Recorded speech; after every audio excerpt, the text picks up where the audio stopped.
अपने नवारा नक से कदम पे तेरे नक से कदम पे तेरे ये गुलाम चल रहा तेरी रहमत सरे आम चल रहा है मुझे भी कमी रही है.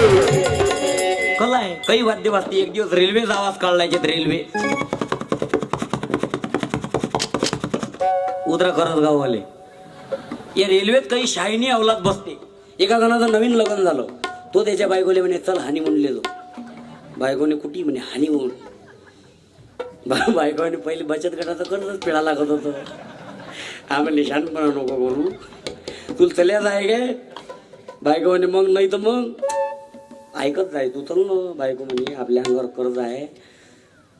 शेगावले चला शिर्डीले चला जवळपास जाऊ कुठेतरी कमी पैशा. हा म्हणे मग तुझी इच्छा नाही जायची गोव्याले मग आपण मुंबईला जाऊ. बायकोने मुंबईला काय म्हणजे मुंबईला काय आहे तुला माहीतच नाही. मुंबईला काय आहे तर बायको म्हणे आहे काय मुंबईला. म्हणे मुंबईला राणीचा बाग आहे. मुंबईले इंडिया गेट आहे. जीव चौपाटी आहे. ताज हॉटेल आहे. ताज हॉटेलला समोसा आहे. तसा खतरा लागते. 150 रुपये खटचे आहे. तू चल तर घरी. बायको म्हणे एक काम कर तुमची लई इच्छा आहे तर रिझर्वेशन करा. इथं आपण नागपूरला जाऊ नाही तर अमरावतीत जाऊ. बडनेऱ्यातून रेल्वे रिझर्वेशन करा. तिथून चालले जाऊ अमरावतीतून बडनेऱ्यात जाऊ. बडनेऱ्यातून मुंबईला. बायको म्हणे मग एक काम करा. हा म्हणे रिझर्वेशन सारं जगच करते आपण काहीतरी अलग करू. बायको म्हणे अलग काय करतो तू. हा म्हणे आपण बिना तिकीटचा जाऊ. बायको म्हणे मी पहिलेच म्हणून बचत गटाचा कर्ज फेड. हा म्हणे ह्या येऊन दोन त्याच्यावरच येतो तू. ती बायको म्हणे रिझर्वेशन करा. हा म्हणे रिझर्वेशन नाही. माझी बायको म्हणे मग तू इच्छा नाही तर जनरल तर तिकीट काढबा. हा म्हणे हरकत नाही. गेली हे बडनेऱ्यात अमरावतीत. रेल्वे होती 7 वाजताची. हे गेले 5 वाजता. रेल्वे झाली 2 तास लेट. ती आली 9 वाजता. हे किती वाजता गेले बोलत जा ना मग. हे किती वाजता गेले तुमचं लक्ष नाही कधी गेले तर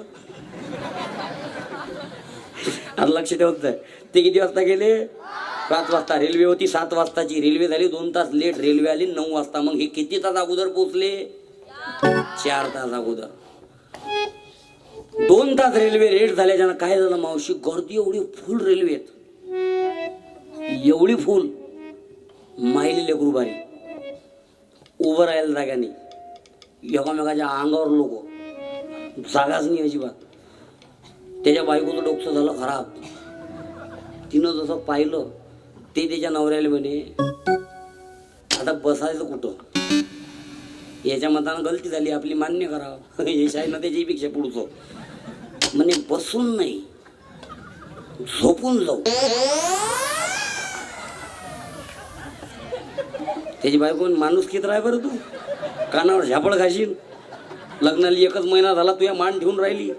तू दिमाग नको खराब करू मूर्खा. तुले पहिलेच म्हटलं होतं रिझर्वेशन कर. जागा उभं राहायला नाही झोप्याच्या गोष्टी करायला. नालायक अक्कल आहे का तुले. हा म्हणे मावर भरोसा ठेव. बसून नाही झोपून जाऊ.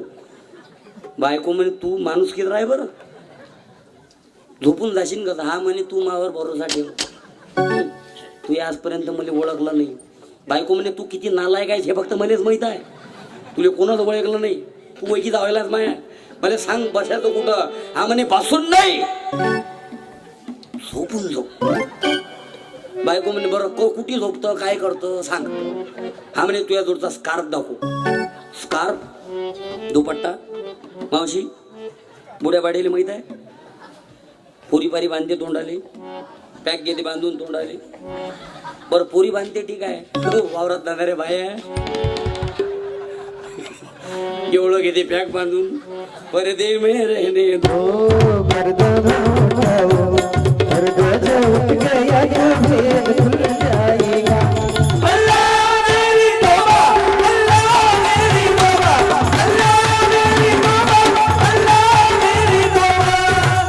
घेतला बायको जोडचा स्कार्फ. त्याने दिला 8. त्याचा बनवला डुप्लिकेट साप. तो त्याला डब्यात फेकून आणि यानंच कल्ला गेला. साप निघाला, साप निघाला, साप निघाला. पुऱ्या डब्यातले लोक उतरले बडनेरा रेल्वे स्टेशनवर खाली. हा याच्या बायकोचे इकडे बाय बसून नाही, झोपून जाऊ. बायको म्हणे झोपून नाही, माहीत पडलं तर एवढा मार खाऊ. हा म्हणे तू टेन्शन घेऊ नको, डब्यात कोणाच्या बापाची ताकद नाही अंदर येऊन पाहिजे, कारण प्रत्येकाला माहिती डब्यात साप आहे. हे दोघंही जण गेले, शिदोऱ्या खोलल्या, जेवण केलं, शांततेत झोपून राहिले. दुसरा दिवस निघाला. स्टेशनवरचा कर्मचारी डबा झाडझूड करायला आला. जसा स्टेशनवरचा कर्मचारी डबा झाडझूड करायला आला त्याला हे दिसले. त्यानं यांना आवाज दिला, उठा, वेकअप. दिवस निघाला, उठा. बाई म्हणाले, दादा बॉम्बे आलं नाही काय? तो कर्मचारी म्हणे, बाई this is not Bombay, this is Badnera railway station. Mumbai नाही, बडनेरा आहे. बाई म्हणे, काहून काय झालं दादा? रात्री पुढे रेल्वे गेली नाही का? म्हणे, काय झालं बाई? या डब्यात रात्री साप निघाला. त्यामुळे वरून साहेबाचा फोन आला, असं करा, तो डबा तिथंच ठेवा, बाकीचं इंजन पुढे जाऊ द्या. सगळे गेले म्हणे, बाई तुम्ही दोघंच थांबले. येथेच कर, येथेच भर, लपशीला कोठवर.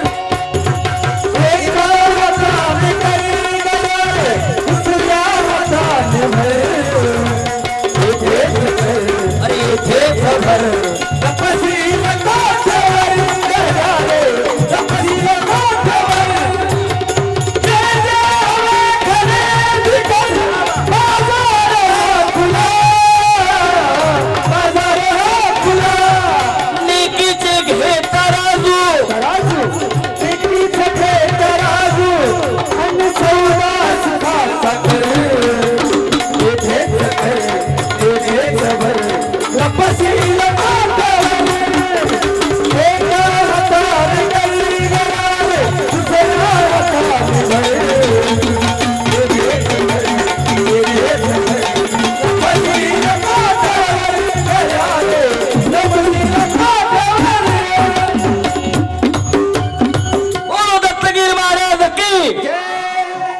धन्यवाद देतो तुम्हा सर्व माय बापांचे. म्हणून तुम्हाला विनंती आहे, त्याच्यावर भरोसा ठेवा. कोणावर? कोणावर? त्याचे नाव अलग आहेत. त्याला कोणी देव म्हणते, कोणी अल्लाह म्हणते, कोणी गॉड म्हणते. कोणासाठी तो दत्तगीर भगवान आहे, कोणासाठी तो शंकर आहे, कोणासाठी तो ईसा मसीह आहे, कोणासाठी तो खुदा आहे. लफडे करणारे त्याले रब म्हणते. तुझे मी रब दिखता है, सजदे सर झुकता है. त्याले कोणी देव म्हणते, कोणी अल्लाह म्हणते, कोणी गॉड म्हणते, कोणी उसको खुदा कहता है. कोणासाठी तो रब आहे. ज्योतिबा फुलेंच्या भाषेत तो निर्विक आहे. ज्योतिबा फुलेंच्या भाषेत तो निर्विक आहे. आणि भगतसिंगासाठी तो नाहीच. भगतसिंगाला देव मान्य होता काय? देव मान्य होता काय? भगतसिंग नास्तिक होते, देवच नाही म्हणत. मग तुम्ही म्हणसान, मग असेही काही लोक आहे जे म्हणतात की देवच नाही, तो त्याला निसर्ग म्हणते. तो त्याले जो देवाले मानत नाही तो त्याले काय म्हणते? निसर्ग म्हणते. म्हणजे त्याचंच एक नाव निसर्ग आहे. सिंपल सी बात है. तेरे नाम अनेक तू एक ही है, हर देश में तू, हर देश में तू, हर देश में तू, हर देश में तू. तेरे नाम अनेक तू एक ही है, तेरी रंग भूमि यह विश्व भरा. सब खेल में सब खेल में मेरा म्हणून मी तुम्हाला नम्रतेची प्रार्थना करतो. आपण कीर्तनाच्या अंतिम टप्प्यात प्रवेश करून राहिलो आता. हो, आतापर्यंत तुम्ही जात ना हो, तुम्ही उठतच ना. पण सांगतो मी, पण कीर्तन मला 12 नाही 2 वाजेपर्यंत करता येते. पण मी तो मूर्खपणा करणार करा मग म्हणजे काय होईल? काही लेखा तुला काही समजतच नाही मला. करा मग.